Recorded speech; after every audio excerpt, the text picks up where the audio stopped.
களத்துல அதிமுகவை தாவேகா முந்திக்கிறதா? களத்தில் அதிமுகவை தாவேகா முந்தக்கூடிய வாய்ப்பு மிக பிரகாசமாக இருக்கிறது என்று நான் பார்க்கிறேன். இந்த ரியாலிட்டி எடப்பாடிக்கு தெரியாதா? திரு எடப்பாடி பழனிசாமி அவர்கள் இன்னமும் தனது நிலையிலிருந்து இறங்கி வராமல், யதார்த்த நிலையை புரிந்து கொள்ளாமல், கோபிச்செட்டிப்பாளையத்தில் போய் நின்று கொண்டு திரு கே.ஏ. செங்கோட்டையனை துரோகி என்று வர்ணிப்பதும், 2026 தேர்தல் முடிந்தவுடன் இதே இடத்தில் வெற்றி விழாவை அதிமுக ஆட்சியினுடைய வெற்றி விழா கூட்டத்தில் பங்கேற்பேன் என்று சொல்லுவதும் விழித்து கொண்டே கனவு காண்பதற்கு சமம். சார், அந்த அளவுக்கு அவர் பாசிட்டிவா இருக்காரு சார். நம்ம ஜெயிச்சிருவோங்கிற நம்பிக்கையோட எடப்பாடியார் பேசியிருக்காரு சார். அதற்கான வாய்ப்புகள் இருக்கிறதா என்று கேட்டால் வாய்ப்புகள் துளியும் இல்லை என்பதையே தான் இன்றைய நிலை.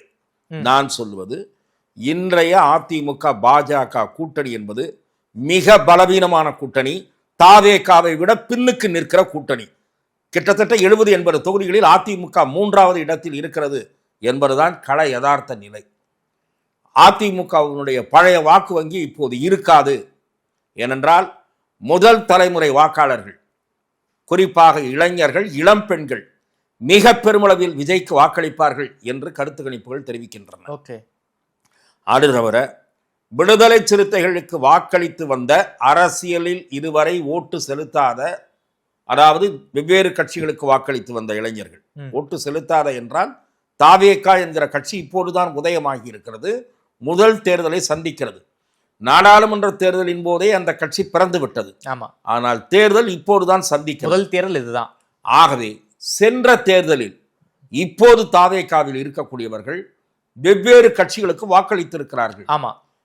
நாம் தமிழருக்கு வாக்களித்திருக்கிறார்கள், விடுதலை சிறுத்தைகளுக்கு வாக்களித்திருக்கிறார்கள், அதிமுகவுக்கு வாக்களித்திருக்கிறார்கள்.